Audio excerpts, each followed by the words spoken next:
What's going on, world? We back with yet another episode of With Time We Can. For this week, I wanted to bring back the campaign to end death by incarceration by bringing one of Philadelphia's own juvenile lifers, Raheem. So what's up, man? Just wanted to let the world know your story, and whenever you're ready, man, let's jump into it. So, first question I want to ask, bro, like, no, we know you from Philadelphia, but tell me how Philadelphia was pre-incarceration, like growing up. Yeah, Philly was very violent, very unstable, just a mess. You know, it was just, that's what influenced me, like most kids in that era. You know, the drug dealers, of course. Of course, we didn't know anything other than that. It was impossible for us to think about anything that something else existed outside of that, what we saw every day. But it was a lot of drugs, a lot of crime. I see a lot of very, very horrendous stuff when I was a kid, man. You know, growing up in North Philadelphia, that you just walk into. Wow.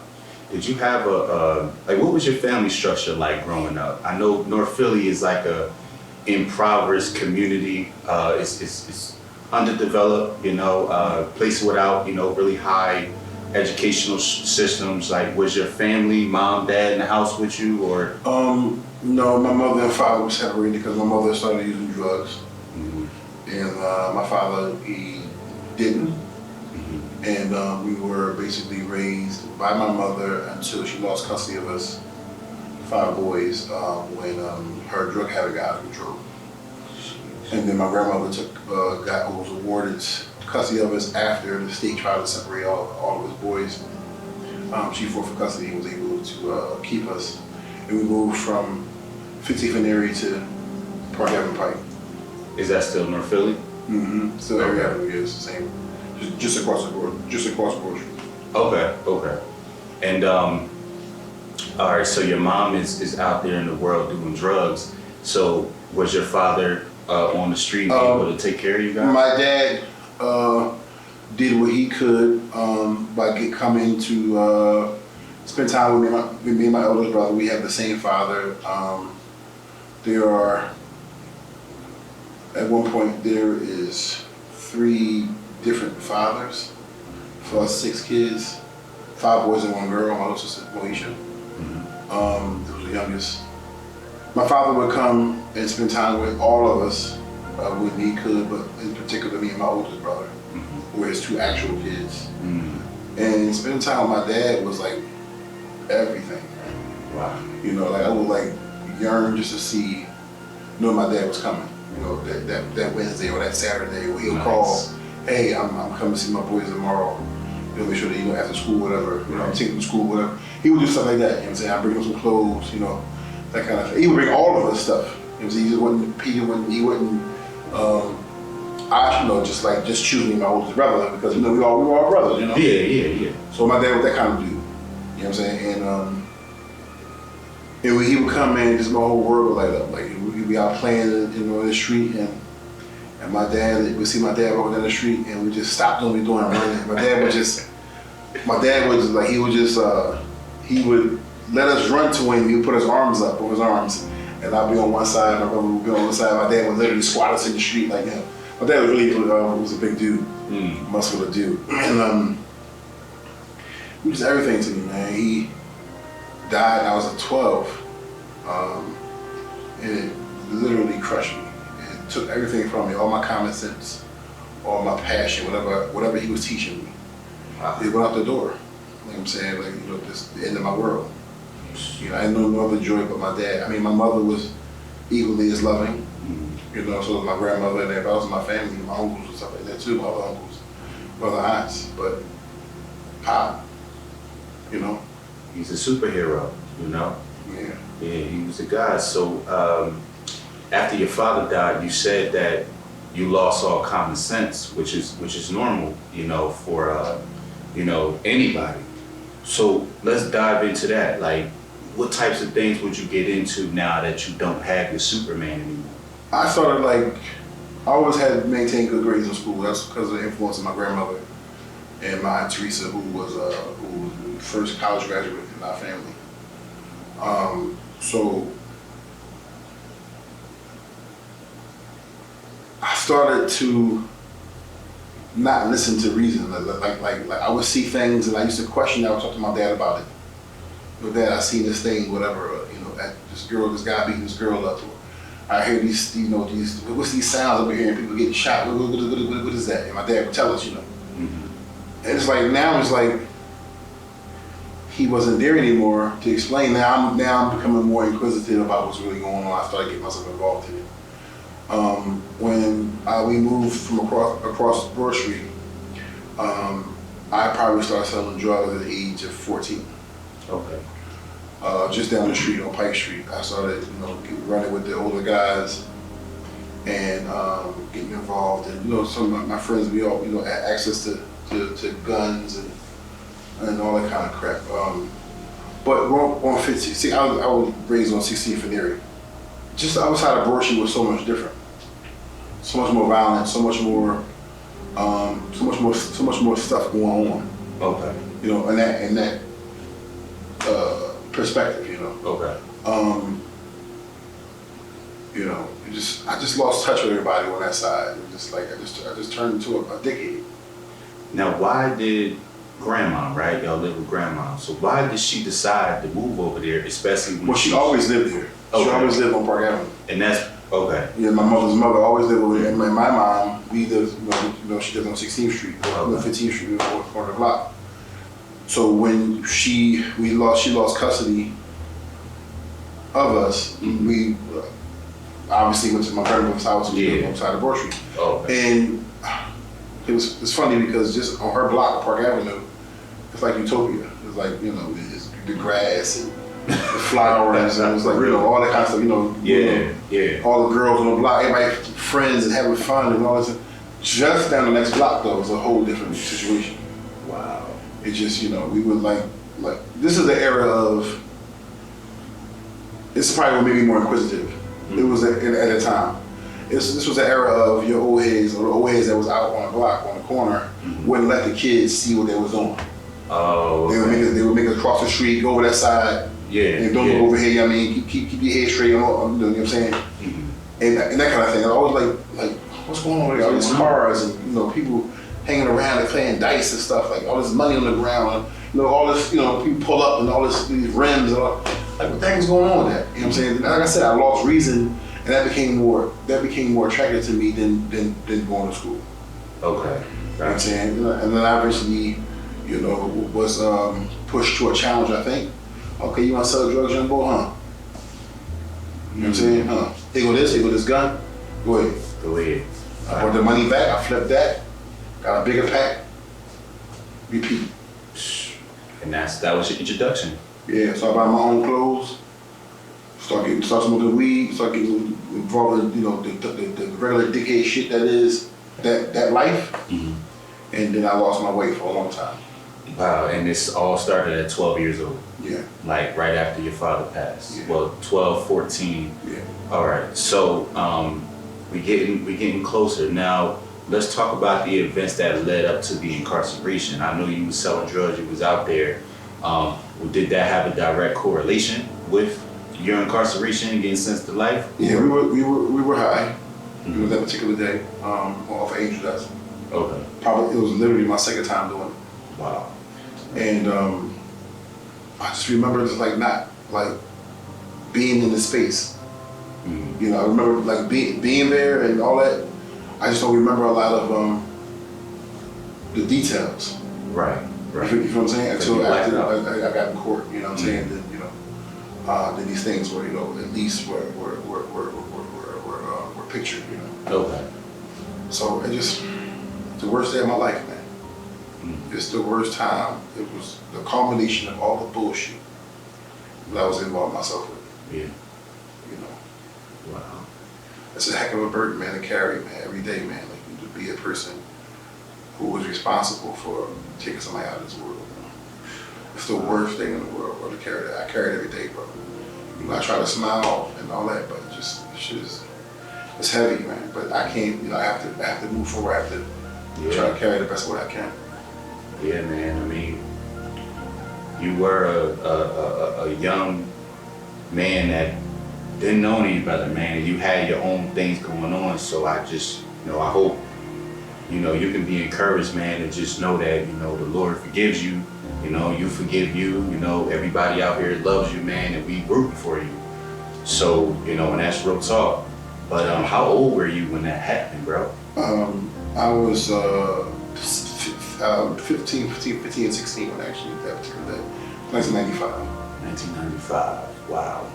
And so talk to me about the process after it happens. Boom, man down. What happens? Do you run away? Do the cops immediately come? Yeah, they responded. Of course, I ran. We all did. And I just, like I said, I didn't understand. I just tried to live my, in this denial of the responsibility, End up, being questioned in regards to it because, someone see me there, and it just the weight of it, or the power of it, or just like, man, I can't be responsible for this, man. I didn't do that. Wow, not me. So how long after did they apprehend you? I was locked up March 6, 1996, arrested for the December 95 incident. So you were out for about 6 months. Well, no, a little less than 6 months. Yes. Wow. And just going in there, and did you automatically know what it was for, or? No, I mean I didn't couldn't fathom everything, bro. I just going with the emotions of everything, Yeah. Just denying it, like nah, I wasn't there, that kind of thing, Was with you, like nobody was with me, like I don't, that kind of things. Mm-hmm. So you just like, you didn't want to tell nobody because it was a couple of you guys there, but being the man that you are, you like, no, I don't want to say too much about who was with me. I'm gonna take this fall on the sword and take my time. So in court as a juvenile, and they hand you down a life sentence, like what was going through your mind? Did you understand what was going on at the time? Like, I'm never coming out of prison? No, when I was sentenced to life without the possibility of parole in 1997, I didn't get the full impact of understanding what that was and what that meant until maybe 8 to 10 years later. 8 to 10 years later? Yeah, and it's funny you respond that way because you're told so many different things about what life means in Pennsylvania. You see guys, like some of the older guys that you heard about from the neighborhood who were involved in homicides. They came home after 15 years, and you didn't understand that were deals. But these were negotiated sentences. You understand? You know that they at some point you heard they had life, right? But then you see them, some years later, when you heard they came home. I didn't realize that life meant life until I started seeing some of the older guys in prison who were in there 30 years, 20 years past life. Oh, this is real. Really? Wow. So hope is one of the, you probably heard this before, hope is one of the worst enemies you can have in prison. I went from, having hope of being, coming home and pills and all this type of stuff until like the reality just starts setting in. Like, bro, you're gonna die in prison, bro. Sheesh. They really mean this. Wow. You were only, late 20s when that finally hit you.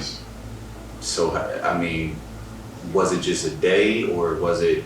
I guess it was just a combination of everything you think about. Like, yo, like, how you don't get it then, bro? Yeah.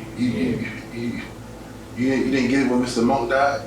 You don't understand how long time he got in prison? The Tommy, one of the old heads that I knew, he just recently died from COVID. Right. You know what I'm saying? Tom Parents, just like sad, like me being, just like it was just a lot, bro.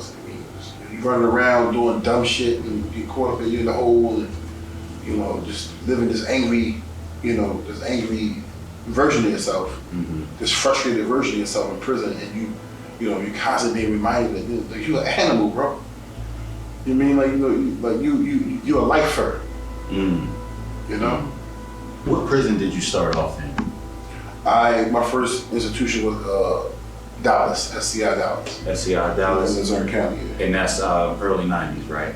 Yeah, late 90s. Oh, late 90s, okay. You mean like when I was a juvenile? Like you mean? No, like my first state prison was first state Dallas. prison. Yep. All right. So can you talk a little bit about the state of Dallas at that point? Dallas was typical state penitentiary in what's typical of what people understand prison was. It was. I've seen people. My first day there, within 24 hours, I seen people get stabbed. I seen people get. Not seen physically with my own eyes. I don't think I could stand there. Yeah. Like get raped, but I know people who were raped. You can hear it in the shower. Wow. When you're in the shower in the other stall, whatever. You knew people were being assaulted when they had a curtain up on the door, blocking the seals from doing stuff like that. You know, you just knew. You know, you hear things, you see things. I seen a guy get his whole eye popped out his head. You know what I mean? Like it's like just going on the violence you see every single day. You hear about every single day in prison. You constantly being on lockdown because something happened on B block. You constantly going to lockdown because something happened on J block. I was all the way over on E block. Mm-hmm. Going on G block when I first got there. Yeah. And you know the prison is affected by the violence that go on in prison every day. The whole institution is affected by it. So one thing happened, everybody getting locked down. Everybody is a punishment for everybody. It's a mass punishment for everybody. Wow. You know, and so you go for a lot of that. You know what I'm saying? A lot of and that beats you down. Yeah. Like you can be getting ready for a visit. You haven't seen your daughter in so many years, or your son, or your mother, or your father, and so many. You finally start to get a relationship with them, and finally start to see how much you changed, how much you benefited, right? Whatever your time has changed, whatever. You get that one. You ready for that one visit? Yeah, I come from down south, and then they get to the gate. They tell them the prison's on lockdown. Visits canceled, nothing moving. Wow. And they gotta go all the way back to South Carolina, all the way back to Jersey, all the way back to whatever. Drive all the way up there in the mountains because of the actions of other individuals or even the institution. You decide to do a lockdown the day for shakedown.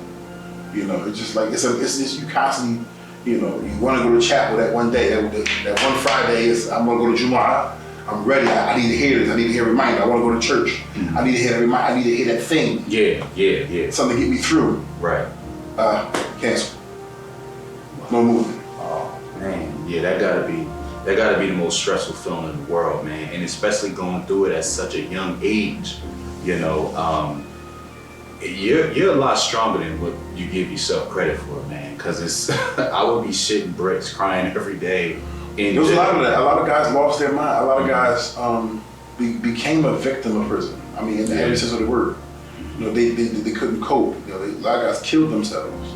Really? Yeah, a lot of guys, they got involved in things where they knew the end result was going to be some type of violence. Is Dallas a maximum security? Yes. Dang, so they put a juvenile. It was 18 years old. Well, you just turned 18 at the time when you got to your home jail. Yeah. So 18 years old in the maximum security penitentiary, and all these things happening around you. How did you keep yourself clear? Like, how are we sitting here talking right now after going through all of that for so long? Well, I mean, you just get tired of living what's expected of you. Yeah.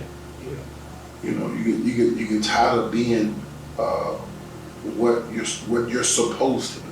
Mm-hmm. Your life, you're supposed to not have no hope. You're supposed to be, you know, life is expected to be.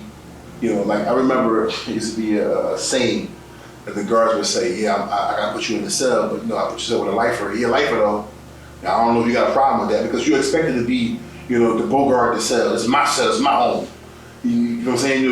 You're expected to be the most aggressive dude in the block because you're not going home. Right. So you get tired of living in that box. Mm. Like I'm individually, I'm not that thing. I'm not that monster. Mm-hmm. I mean, generally, prison marginalizes everybody. Mm-hmm. Every person who's convicted of a crime. Right. You get marginalized. You're incorrigible. You know what I'm saying? You are what we are going to determine who you are. Yeah. I know guys who got parole hits because they hadn't had a misconduct in 10 years. Oh, you manipulating the system. Oh, You didn't get it right up? What? Oh, you know a guard then. You're the guard Raheem. It's a lot of that. This system is corrupt. The, like the that. persona of the Department of Corrections, at least in those days, was you're not supposed to be this educated person. You know, and, you know, you're not supposed to be this religious. Right. Oh, you learn Arabic? Huh? How'd you do that? You feel what I'm saying? Like, you know, you're not supposed to be that person. You're supposed to be this marginalized monster. So Yeah. you get tired of that. You get tired of going to the hole. You get tired of fighting. You get tired of stabbing people. You get tired of trying to get stabbed. You get tired of fighting with guards. You get tired of, I'm done, man. Yeah, you just want to be. Let me be who I'm supposed to be. Mm-hmm. Exactly. You know, let me be this dude. I want to get my GED. Right. I want to go. I heard about this electrical course. So I want to get in this. You know, I want to see what I love electricity. You know, I want to see how it works. Right. It amazes me. You know, that's the reason why I became an electrician, a plumber. All that in jail. All in prison. So, around what year or how old were you when you started making that transition? Like, let me not be what they want me to be. Let me be who Raheem Probably is. I was probably like about. I mean, probably my 24, 25. Oh, 24, 25 years old. Yes. Okay, Yes. okay. So you've been on a pretty decent path because you got locked up when you was about 16. Yes. State prison at 18. Yes. And by 25, you was like, I'm done with all of this. About 25, 26, I just can't, you know. I mean, you have your moments of like, you know, because you get, one thing about prison will frustrate you. Mm-hmm. It will put you in a space, it will stress you. Right. And guys that say that prison never stressed them, they lie. Guys that say they never had bad days in prison, they lie. Right. But you gotta push through it. Yeah. You have to push through it. Like I promised my little brother, you know, it's unfortunate that now he's in state custody. I promised him that, you know, at one point, yo, I'm gonna stay out of trouble, bro. I'm gonna come home. Because I thought that if, okay, I got life without possibility of parole. Maybe if I change the way I do things, maybe they'll say, you know what? Because they got a thing called commutation. Yeah. Maybe I can go for commutation. I get my sentence can get commuted to parole. Right. Mm-hmm. And at the time, that started to become a fading reality because of how the governors changed. Okay. Tom Rich came in, that was a fading reality. Mm-hmm. You know, nobody gonna get out. Now under Governor Wolf It's happening. It's happening. It's happening. Yeah. You know what I'm saying? And so for a lot of guys that are still in who weren't juvenile lifers, who are lifers, this is their hope. This is the Governor Wolf is there. Governor Wolf is there to save the grace to get out. You know, a lot of those men. I'm only a product of them guys. Yeah. Really, and I'm sure that any other juvenile lifer will say that it was them old heads, them other lifers. Mm-hmm. That say, young buck, I want you to go to school. Nah, no more cards for you. You ain't going to the yard today. You going to the law library. You're gonna learn about your case. You're gonna learn about the law. You help somebody else out. Right. You're gonna be here. You're gonna be a benefit. It's dudes like that Rodney Wells, Marcus Hand, just go on and on. And these were men who seen, although they didn't come in as young. Okay. Well, although they weren't, necessarily juvenile lifers themselves, they were lifers. Right. They said, it's an opportunity for me to fix who I am by fixing them. That's my second chance. Through you. Through me. Wow. Or through him, or through her. Mm-hmm. This is what happened. These the Thomas Washington, these guys affected our lives, or mine at least in particular. Nice. They affected and infected me. You know what I'm saying? Yeah. And I started I have to do this. I have to. If not for them, but for me. Right. You know what I'm saying? But they breathed that life into you, and they was probably looking at it like, this is my son figure. That's these right. are my these are my father figures. Right. These are my saviors. Right. Exactly. I mean, I learned how to cook lamb. Through a brother, James Wagstaff. Yeah. He's still in prison. He's lifer. Wow. He's just a beautiful person, man. They don't even know, like, you know, this people. Redemption is real, bro. It's not a thing on TV. It's not it's not an HBO special or program. Yeah. It's a real thing. It's a real thing that works, man. And people, unfortunately, it took you to go to prison to reform yourself. Wow. Some people can do it out here. Yeah. Some people can't. Yeah. It's just that, you know, why throw them away after they redeem themselves? Why keep them there? Yeah. What purpose they serve? Exactly. Give them another chance. And this is what the U.S. Supreme Court decided in 2012. Now, you was telling me earlier about a 2005 case that really sparked the lighter on this whole letting juvenile lifers out. Yes, that was a U.S. Supreme Roper versus Simmons. Yeah, it was a case where a juvenile was sentenced to death, to the death penalty. Mm-hmm. And appellate process went on to U.S. Supreme Court, and they decided that no. That's a sentence that is specific to adults. Mm-hmm. This person is incorrigible. Right. It's a child. What he did was, or she did, was from peer pressure or stupidity or not knowing, not having no hindsight, no forethought. Mm-hmm. Yes, it was a horrendous act, whatever it was. Somebody lost their life. That's horrendous, period. Whatever measure or whatever role you played or didn't play or whatever, if somebody lost their life, it's horrendous, bro. Right. But this person can't be considered like an adult. Yeah. It's an informed decision to take somebody like that. Adults do all this, I'm not trying to, but this is something that happens all the time, So a child doesn't have that wherewithal to make that informed decision. So they said it's not, it violates the 8th Amendment of the United States Constitution to sentence a child to a death sentence. And that was in 2005. Right. So they overturned that, and that's when the conversation started about, wait, if we can. The first juvenile who was affected by that ruling, his name was John Blunt. He was on death row as a juvenile. Wow. He was removed off death row and was given the lesser equivalent sentence of life without parole. It's the same sentence. Mm. It's the same sentence. Life without parole is death penalty bar in a clear day. Yeah, because you're going to just die. They're just not going to strap you to a gurney and kill you. Right. But you're not coming out this building forever. Right. So it's still it's death by incarceration. It's death penalty, but with commissary and yard and church, and all that kind of stuff. Yeah.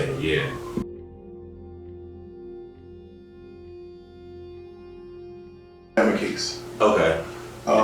It was 2 juveniles that was taken to the United States Supreme Court by a tremendous gentleman, man, Brian Stevenson, man. He took the case, man. And wow.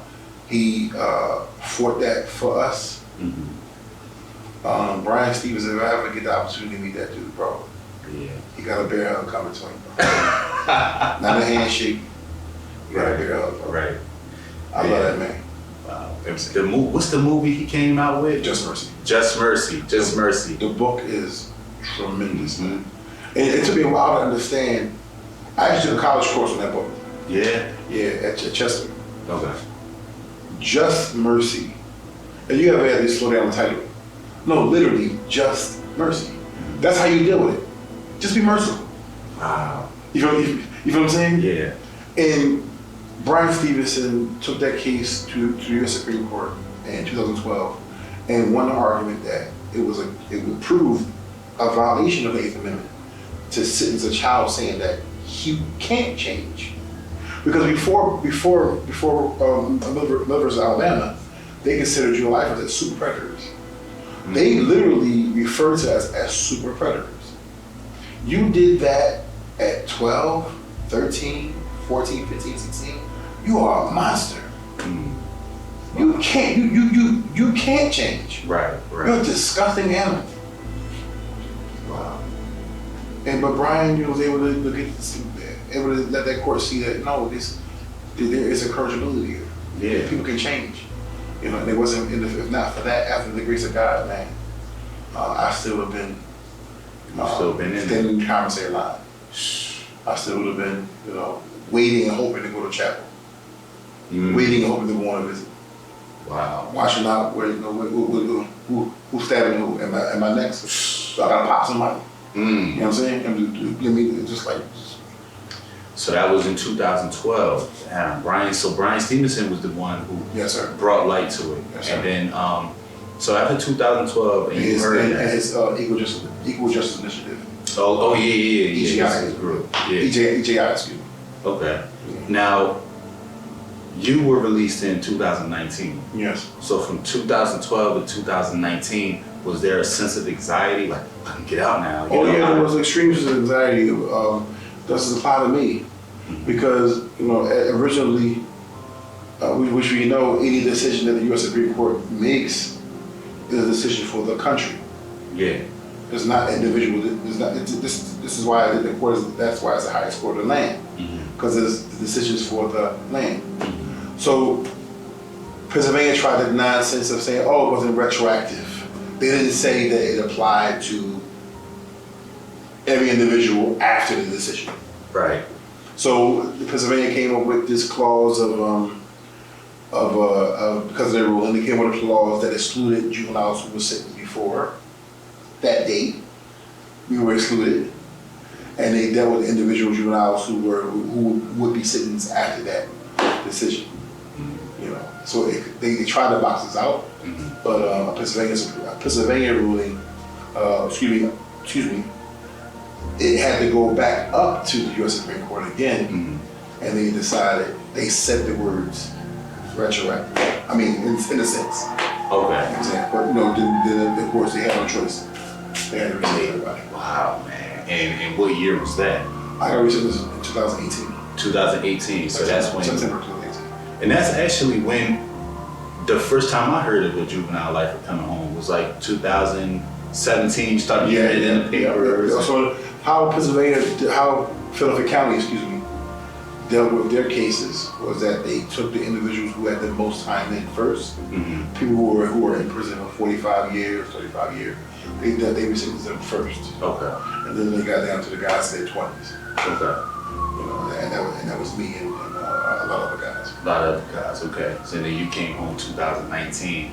Now we could get to the victory lap. Now, how was that coming out of prison? First day, first moment. It's not a victory yet, LeBron. Okay. Yeah, I'm walking every day. You know what I'm saying? I'm walking this every day. Right. So how was it though, man? Just checking out of that place for the last time. It was that night after I got resentenced, and then my date came of me being released. I thought about those old days. Prison going to lockdown. Ain't nobody going nowhere. Nobody be released. Yeah. See you after the weekend. I thought that. I thought, man, I'll never get out of here, right? They finally, but that didn't happen. They finally called my name, I picked my property up. I'm saying goodbye to everybody, man, and that was the hardest. That was the hardest, saying goodbye to everybody? Yeah, saying goodbye to dudes that, at least I got released from Chester. I wasn't there very long, but it was the guys that I knew from other institutions. Like Dallas in particular, because James Wagstaff, he ended up coming down. Okay. Down Chester. So I was saying bye to him, and and some of the other old heads who opened up Chester, if you will. Literally when they built it, they opened their institution up. Yeah. Some of those guys were there in Chester. That was from Dallas when I first got there. Okay. So saying goodbye to those guys, man. These guys were lifers. Yeah. That was the hardest. That was the longest walk. And that hallway never got. That hallway was not that long before that day. It was the longest walk, man. Yeah. Changing out. Decided. This is not direct to your question, but I guess it's relative in a sense. I didn't ask for any clothes. No. Because this thing out here, they got this thing called skinny jeans. Now I gotta work our clothes on now because I was at the gym downstairs. Yeah. But I just couldn't see myself doing it. You was like, nah. Because everything is cut that way. We literally went shopping later on that day, and everything was classic cut, slim fit. Oh, what is this? Where's the regular pants with the regular legs? Right. So I didn't want none of that mess. You know what I'm saying? So I wore my prison clothes. Oh man. So you said, you know what, man, wow. So it was a big adjustment for you. Yeah, everything was, like stepping outside of SCI Chester, man, the cars and Because Chester, the prison itself is in the city of Chester. Like the hood is right there. If you want to say the word hood, it's right there. Yeah. To turn the corner, you in the situation. Right. And I never knew that. Being in Chester, you only see the confines of what the yard is. As you know, it's a wall. There's nothing you can see but the sky. I didn't know that Chester was inside the city of Chester. Wow. I remember, like, you know, when you get transferred to another institution, like I did from Bradford to Chester, you try to take observation of what you can see. You can't see much through those bars and that security mesh. Right? And you're uncomfortable anyway. You're in that black box. You know what I'm saying? You sit next to a dude probably just farted. You know what I'm saying? Some lame Lamont. Some other brother that's struggling like you, I guess you want to say. But so you all that's a stress too. So you just sitting there. I didn't see the hood. I didn't see that. I was working with a person. You know what I'm saying? So I finally got out and I was like, wow, man, like wow. Yeah. It's right here. Then I got in the car. I was like, yo, the cars are different. Yeah. You know, they different than when I went to prison. Wow. It's like push the stars, sunroof, all this. Like he started the car and he just pushed the button. I was like, yo.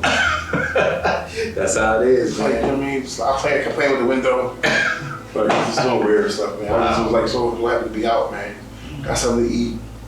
You know, and I just took I think at one point I took a moment. I said, I need to be by myself for a second. Yeah. You know what I'm saying? Just like, you know, and then we went to the next year. Yeah. The first place I went to, actually, the first place I went to was National Fudger. Okay. National Fudger was in Chester. Okay. And I prayed there. You know, I called my sheikh. You know, who religiously been raising me. Okay. You know, through all those years, and it just was like, man, just, you know, like talking to my sheikh in the street on a phone where I didn't know how to use. And again, it's always that thing you carry. It's always that burden. It's always that responsibility you carry. And it's always, hopefully, will continue to keep me humble.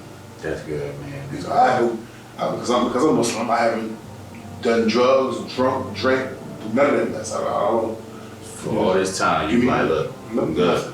I'm good. I don't want to be around it. Yeah. I want to be around it because again, that's connected to me being in prison.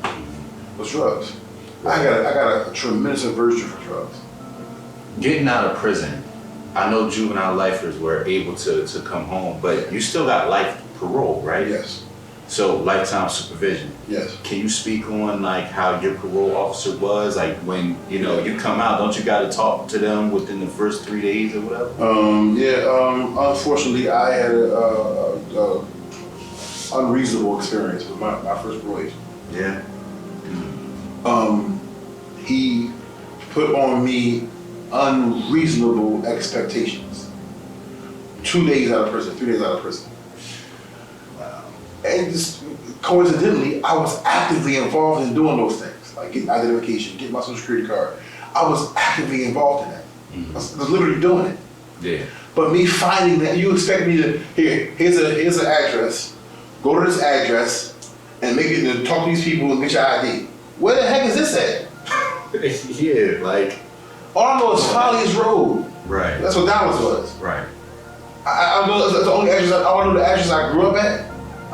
Those addresses. I don't know nothing else, bro. You asking me to go on a accepted bus that's talking and that's dropping and all those. I don't know. Where am I getting a bus ticket at? When I was home, we had the paper tickets. Yeah. They got these cards now. Where am I supposed to get one of them at? Right. He didn't care about none of that. Go there and get that done. These POs, man. It's just unreasonable, man. And the that particular day, which it came to a head,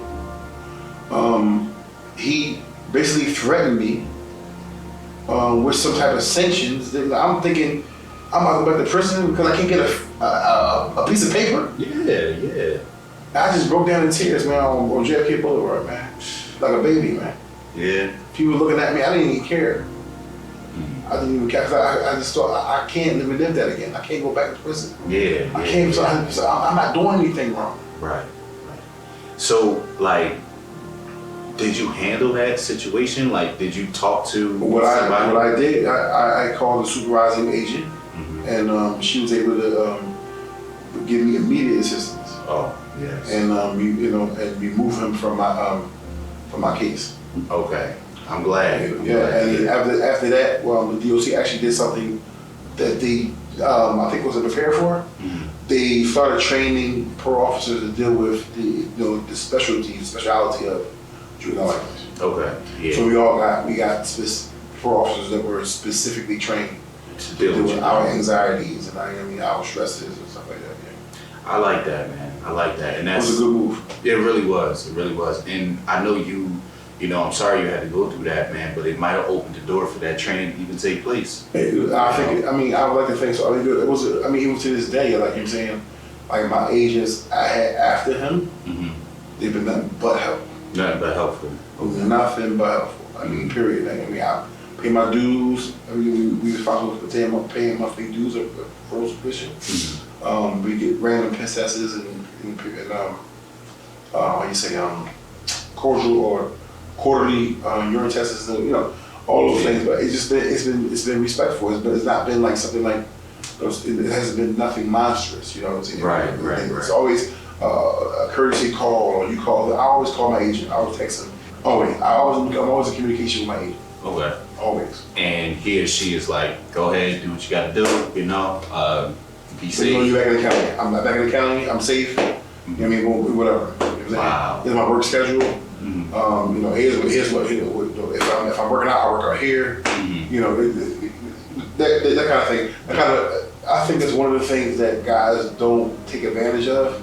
Is have a relationship with their parole agent. Mm-hmm. Come home. It's not all about. Some of them they're definitely different. Yeah. But it's about communication. Mm-hmm. It really is. I guess some guys know how to communicate. Mm-hmm.